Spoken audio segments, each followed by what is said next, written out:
40,000 years. That is the estimated time that the Hadzabe have lived on the plains around Lake Eyasi in northern Tanzania, without ever having built a wall, a fence, or a rampart. Approximately 1,300 people today share the same territory with one of the largest lion populations in East Africa. They do not possess firearms, they do not raise cattle, they do not cultivate crops. And even so, generation after generation, when a lion decides to cross the invisible perimeter of their camps, the Hadzabe do not flee. They respond. Think of the scenario. A strip of dry savanna, dotted by twisted acacias and enormous baobabs, wedged between the salty waters of Lake Eyasi and the escarpments of the Great Rift Valley. It is in this landscape, one of the oldest continuous human occupations on the planet, that the Hadzabe maintain an existence that challenges practically everything the modern world considers necessary for survival, without agriculture, without livestock, without food storage, without centralized government, without power hierarchy. Each day starts from zero, and each night brings with it the real possibility of an encounter with the largest terrestrial predator in Africa. Lake Eyasi is located just over 50 kilometers south of Olduvai Gorge, the archaeological site where some of the oldest fossils of the genus Homo were found, dating back nearly 2 million years. Genetic studies indicate that the Hadzabe may represent one of the oldest human lineages still in existence, possibly exceeding 100,000 years. The language they speak, Hadzan, is a linguistic isolate.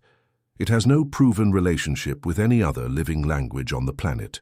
It possesses click sounds, snaps, and pops that confuse any unsuspecting linguist.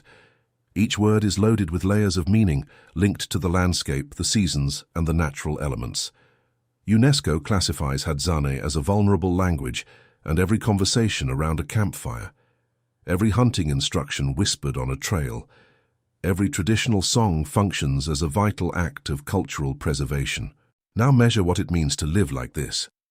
The Hadzabe organize themselves into camps of 20 to 30 people, who move approximately every 2 weeks, following the seasonal rhythm of natural resources. During the dry season, they stay close to springs and shaded slopes where tubers, honey, and small game remain abundant. When the rains arrive, they move to greener forests to harvest fruits and hunt animals that follow the fresh vegetation. In periods of intense rain, they take shelter under rocky overhangs and small caves, where they light fires to keep warm. Their dwellings are built in less than 2 hours by the women, structures of intertwined branches about 1 meter and 80 centimeters high, covered by dense tufts of golden grass. No doors, no windows, no solid walls. Think of a house that offers protection against the sun and light rain, but that a 190-kilogram animal could burst through with a single impulse of its body. It is exactly in this context that the question of the lion becomes not only relevant but central. Hadzabe territory has always been shared with rhinoceroses, elephants, buffaloes, leopards, and large herds of savanna animals. Until about 30 years ago, the Hadzabe regularly hunted zebras, giraffes, and buffaloes in the dense acacia vegetation of their homeland, the Yaida Chini. Most large mammals have decreased drastically since then. Today they hunt mainly dik-diks, which are tiny antelopes the size of a large cat, as well as warthogs, bush pigs, baboons, and impalas. But the lions remain, and coexistence with them has never ceased to demand sophisticated strategies. Consider the anatomy of the threat. An adult male East African lion weighs between 170 and 250 kilograms. Its bite exerts an estimated pressure of 650 psi, the equivalent of compressing the weight of a small car into a space the size of a coin. It sees approximately 6 times better than a human being in low-light conditions. It can reach 80 kilometers per hour in short sprints, as if it were a vehicle accelerating on a rural road. Its retractable claws measure up to 7 centimeters in length, the size of an adult index finger. And here is the detail that transforms everything. Lions are predominantly nocturnal hunters. The animal that appears lazy under an acacia during the day is a completely different creature when the sun disappears. A park ranger once summarized this transformation precisely. The lion you meet during the day is a different lion at night, a true case of split personality. Now place this predator 40 meters away from a group of 25 people sleeping in dry grass shelters, without locks, without alarms, without significant physical barriers. The temperature drops to about 10 degrees during the early hours in the Tanzanian savannah, and the natural instinct is to curl up inside the shelter, next to the residual heat of a fire that is fading out. It is precisely at this moment of greatest vulnerability that the Hadzabe defense system needs to function perfectly. The first line of defense is fire, and it is not just any campfire. The Hadzabe maintain active flames throughout the night in the center of the camp. Men stay awake in shifts, watching the stars, feeding the embers, attentive to any abnormal sound or movement in the surrounding vegetation. They produce fire without matches, using friction between dry sticks and grass, a skill taught since childhood that symbolizes both self-sufficiency and cultural continuity. A Hadzabe campfire is not just a source of heat or a social meeting point. It is a security perimeter. The light and heat of the flames create a natural zone of deterrence that most predators instinctively avoid. The smell of smoke partially masks the human odor. The crackling of the wood generates a constant noise that makes the silent approach of any animal difficult. But fire alone is not enough. The second line of defense is the men themselves and their weapons. Observe a fascinating detail recorded by anthropologists who lived among the Hadzabe. Even when they are not hunting, even when they are simply walking from one camp to another, even when they visit family members in other groups, Hadzabe men carry their bows, always. Even after retiring from active hunting, around 45 years of age, they continue carrying a bow and arrows for the rest of their lives. The stated reason is precisely defense against predators and other wild animals. The bow is not just a tool for subsistence, it is a symbol of identity, an extension of the body, and above all, a guarantee of permanent security. And what a bow! Researchers from Duke University, led by Professor Herman Ponce, measured the mechanics of the Hadzabe bow in real field conditions. The results impressed the scientific community. The average draw force recorded was 311 newtons, equivalent to approximately 70% of the hunter's body weight. This means that fully pulling the string of a Hadzabe bow requires more than 45 kilograms of force, like lifting a 10-year-old child with a single hand while aiming at a target. The speed of the arrow when fired reaches 45 meters per second, with an energy transfer efficiency of 70%, a number comparable to that of modern recurve bows manufactured with industrial technology. It is not a toy. It is a lethal weapon built from tree branches. The bows are made of wood from 3 specific species, Mutateco, Tsapaleco, and Congoroko. The best of them is Dombea kirkii, known as the river wild pear, a large shrub found along waterlines and rocky areas of East Africa. The strings were traditionally braided from the supraspinous ligaments of impalas and kudus, resistant tendons removed from the animal's spinal column, stretched, dried, and then chewed to soften them before being braided into strands. Today, many Hadzabe have replaced these tendons with nylon strings, obtained through trade with the Datoga, the neighboring tribe of blacksmiths and herders, but the fundamental structure of the bow remains essentially unchanged. The arrows deserve special attention. The shafts are selected from straight, thin branches, carefully peeled and smoothed. The fletching feathers come from guinea fowls. The metal tips are obtained from nails, which the Hadzabe trade with the Datoga by providing honey and charcoal in exchange for worked iron. And here enters the element that transforms an ordinary arrow into a weapon capable of taking down animals much larger than a human being: poison. The Hadzabe extract the sap from the shrub Adenium coeteneum, the desert rose, boil this extract until they obtain a concentrated paste, and apply it to the arrowheads. The poison attacks the cardiovascular system of the struck animal, causing a relatively quick death that minimizes the prey's suffering and maximizes the hunt's success rate. Hadzabe boys start practicing with miniature bows starting at 3 years of age. By age 8, they are already honing their skills by hunting monkeys and small birds in the vicinity of the camp. In adulthood, they become archers of remarkable precision, capable of hitting targets at distances between 25 and 50 meters. the typical shooting range during hunts for impalas, zebras, or elands.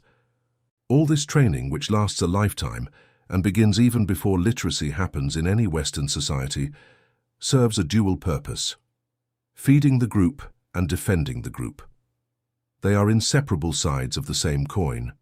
When a lion approaches a Hadzabe camp during the night, what happens is not panic. It is protocol, an unwritten protocol transmitted orally over thousands of generations, so rooted in collective behavior that it functions almost as a reflex. The night sentinels detect the presence of the predator before it gets too close, whether by the sound of footsteps in the dry vegetation, by the sudden silence of nocturnal insects, by the altered behavior of other animals nearby, or by the direct perception of a dark shape moving on the periphery of the campfire light. The immediate response is noise. Coordinated shouts, the beating of sticks against the ground, the shaking of branches. The objective is not to attack the lion directly. It is to communicate to it, in the universal language of predators, that this group of prey is alert, is numerous, and is willing to fight. It works for a simple biological reason. Lions, like most large cats, operate on a constant logic of cost-benefit.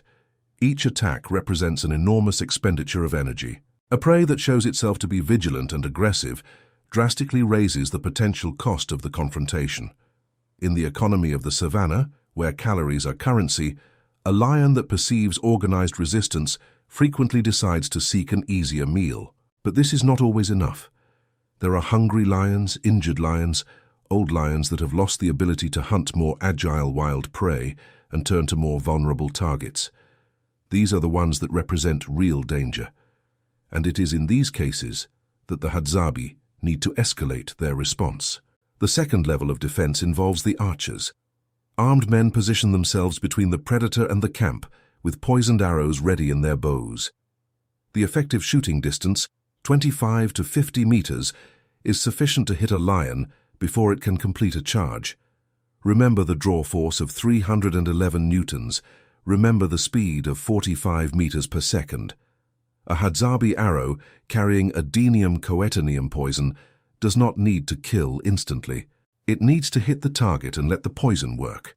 Even a 200-kilogram lion, with all its musculature and ferocity, is vulnerable to the toxin that enters the bloodstream through a single wound. It is not a comfortable situation for either side. The Hadzabe hunter who positions himself between a lion and his family is literally betting his life on the precision of his shot, the potency of his poison, and the reaction of the animal. If the arrow fails, if the lion decides to charge instead of retreating, the distance between life and death can be covered in less than 2 seconds. 2 seconds. That is the time a lion at maximum speed takes to cover 40 meters. There is no margin for error. But the Hadzabe possess something that no modern military technology can reproduce: 40,000 years of accumulated knowledge about the exact behavior of these animals. They know how to read a lion's body language with a precision that would make any biologist with a doctorate envious. They know how to distinguish between a lion that is testing limits and a lion that is genuinely prepared to attack. They know that solitary male lions are more dangerous than females in a group. They know that a lion that lowers its head and fixes its gaze is about to charge, while one that keeps its head up and its ears turned forward is still evaluating the situation. They know that the deep sound of several simultaneous human voices is more effective than a single high-pitched scream. They know that projected fire, a torch waved in the direction of the animal, is more intimidating than a static campfire. All this knowledge is not documented in any manual. It does not exist in written format. It is encoded in the oral tradition that the elders transmit to the younger ones at the same campfires that serve as a defensive perimeter. The stories told around the flames are not just entertainment. They are survival lessons disguised as narrative. Hadzabe oral tradition divides the history of the world into 4 distinct epochs. The first was inhabited by the Akakaya Nebi, the first ones hairy giants who possessed neither tools nor fire, and hunted by chasing animals until they dropped dead from exhaustion. The second brought those who mastered fire. The third, the Hamakwanebi, invented bows and arrows, built the first huts, and established contact with non-gathering peoples. The fourth epoch is the current one of the Hamai Shonebi, those of today. And within this tradition, one particular story stands out: the account of a giant who, enraged by the people's resistance, ordered lions to attack humans. Before that, according to tradition, lions were considered harmless. It was from this primordial betrayal that the Hadzabe learned to treat the lion as what it really is, a dangerous neighbor that demands permanent respect. This relationship with the lion, however, is not only defensive. There is a dimension of the Hadzabe interaction with large cats that reveals a surprising strategic sophistication. The practice of scavenging, known scientifically as kleptoparasitism. The Hadzabe watch the sky attentively, looking for vultures circling in specific patterns that indicate the location of animals recently killed by predators. When they identify the kill site, they head there and try to drive away the lions or leopards that are feeding. Field research indicates that this practice of scavenging is responsible for 15 to 25% of all carcasses obtained by the Hadzabe throughout the year. An extraordinary number that reveals how much the relationship with large predators goes beyond simple defense. Measure what this means in practice. A group of Hadzabe men, armed only with bows, arrows, and their own physical presence, walk deliberately in the direction of lions that are feeding on a recently killed prey. They approach with confidence, making noise, projecting an image of collective threat that exploits exactly the same cost-benefit logic that protects them at night. The lions, surprised by the audacity and confronted with the possibility of a conflict with multiple noisy bipedal adversaries, frequently abandon the carcass and move away. The Hadzabe then proceed to butcher the animal, consuming parts on site and transporting the rest to the camp, with the help of groups that can vary from 2 to 25 people, depending on the size of the carcass. Studies conducted by researchers such as Kristen Hawkes, James O'Connell, and Nicholas Blurton-Jones, who lived among the Hadzabe during extensive periods of fieldwork in the 1980s and 1990s, documented this practice in detail. Large animals were killed with poisoned arrows, or taken from lions and hyenas. Once control of the carcass was assumed, those present sent someone to the base camp to gather a transport group and immediately began butchering, consuming some parts in the process. Organs rich in fat and certain other high-value parts, called epima, were reserved for private consumption by initiated men. Half of the content of about 500 parts containing internal nutrients, including skulls and mandibles of zebras and long bones of antelopes, were consumed at the kill sites themselves, over 54 carcasses documented in a single study period. It is no exaggeration to say that the Hadzabe developed a relationship with the lion that does not exist anywhere else in the contemporary world. It is not pure predation. They do not hunt lions systematically as the Maasai do in their rites of passage. It is not total avoidance. They do not flee or change territory when lions appear. It is something in between, more complex, more nuanced. It is a coexistence negotiated daily through a combination of constant vigilance, ancestral knowledge, and calculated courage. The human cost of this coexistence, however, is real and permanent. National Geographic documented that approximately 1/5 of all Hadzabe babies die during their first year of life, and nearly half of all children do not reach 15 years of age. A black mamba snake bite, a fall from a tree, a single charge from a lion, and the person is dead. There is no hospital, there is no ambulance, there is no rescue network. Women give birth in the bush squatting. The injured are treated with traditional medicinal knowledge that, although sophisticated, does not include antibiotics or surgery. Extreme heat, frequent thirst, swarms of tsetse flies and malaria-carrying mosquitoes are constant companions.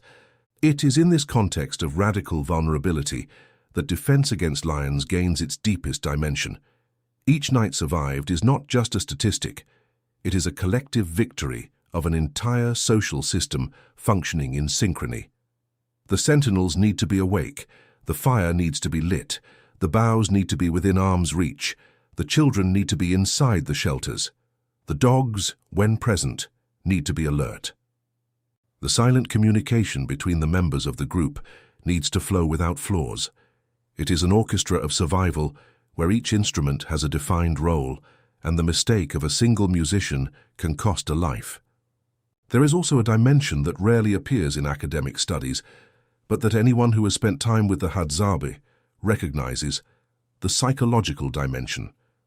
Living in lion territory without any permanent physical barrier between you and the predator requires a type of mental resilience that most modern human beings simply do not possess. It is not unconscious bravery. The Hadzabe know the danger perfectly. It is something closer to a radical acceptance of reality as it is. The lion is part of the world. Fear is part of the world. Death is part of the world. The answer is not to eliminate these things, but to learn to navigate among them with skill and dignity. This philosophy manifests itself in unexpected ways. The Hadzabe do not demonstrate rancor against lions. They do not demonize them in their stories.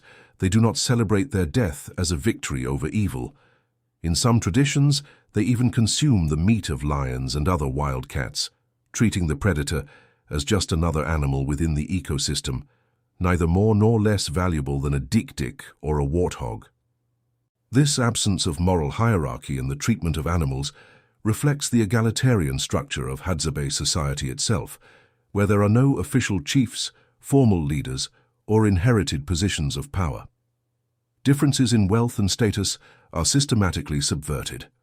As anthropologist James Woodburn observed, equality among the Hadzabe is generalized to all humanity and, it can be argued, to all of nature. The future of this millenary relationship, however, is uncertain. In the last 50 years, the Hadzabe have lost 90% of their ancestral lands. Datoga herders clear areas on both sides of the Yaeda Valley to create pastures for goats and cattle, destroying the fruits, tubers, and beehives on which the Hadzabe depend. The water wells used by Datoga livestock caused the Hadzabe's shallow wells to dry up. In 2007, the local government leased 6,500 square kilometers of Hadzabe land to the Al Nahyan royal family of the United Arab Emirates as a private safari area. The Hadzabe and Datoga were evicted, with some Hadzabe resistors being arrested. After international protests and negative press coverage, the deal was rescinded. In 2011, a community of 700 Hadzabe received land titles for more than 20,000 hectares, the first time the Tanzanian government formally recognized the territorial rights of a minority tribe. But the threats continue. Gold mining licenses in buffer zones threaten recent gains, and most Hadzabe can no longer sustain themselves solely on resources from the bush, needing to supplement their diet with ugali, the corn porridge consumed throughout Tanzania. Out of a total population of approximately 1,300 people, only 300 to 350 still live the traditional hunter-gatherer life.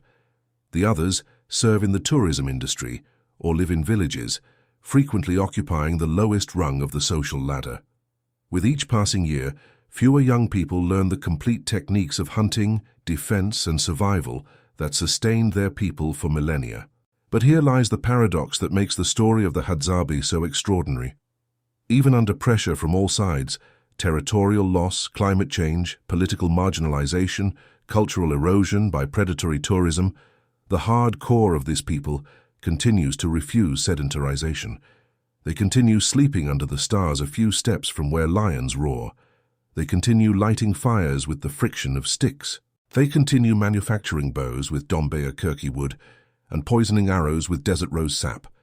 They continue teaching 3-year-old boys to wield miniature bows. They continue reading the sky in search of vultures that reveal abandoned carcasses. They continue facing lions when necessary, not with hatred, not with superior technology, but with the same combination of collective intelligence, calculated courage, and deep knowledge of nature that kept them alive when all odds said they should have disappeared. The ashes of a Hadzabe camp's fire at dawn tell a story that no book can completely capture. They are ashes still warm, surrounded by human tracks and not rarely by large paw tracks imprinted in the red earth, marks of a nocturnal visitor who came, evaluated, and decided to move on. These parallel tracks, human and feline, marked side by side in the same African earth, are perhaps the most precise symbol of what the Hadzabe really are. They are not conquerors of nature. They are not victims of it. They are permanent negotiators of an ancestral agreement that was not signed on paper, but inscribed in behavior, in vigilance, and in the wisdom transmitted from campfire to campfire over 40 millennia. The true defense of the Hadzabe against the lion was never just the bow. It was never just the fire. It was never just the poison on the tip of the arrow. It was a form of collective intelligence as old as humanity itself. The capacity to observe, learn, adapt, and respond together as a single organism composed of 25 thinking bodies. An intelligence that is not measured in diplomas nor in scientific publications, but in nights survived, in children who reached adulthood, in fires that did not go out. The modern world, with all its satellites, sensors, and alarm systems, has still not managed to replicate this particular form of wisdom. Perhaps because it requires something that technology cannot provide, the willingness to live within nature instead of trying to control it. In the next dawn, at some point between Lake Ayasi and the Rift Escarpments, a Hadzabe fire will crackle under a sky heavy with stars. A sentinel will feed the embers while watching the darkness beyond the circle of light. Somewhere in that darkness, a lion will walk. And between the fire and the predator, as has happened for 40,000 years, will be a human being with a bow in his hands and 40 millennia of knowledge in his eyes, ready to respond.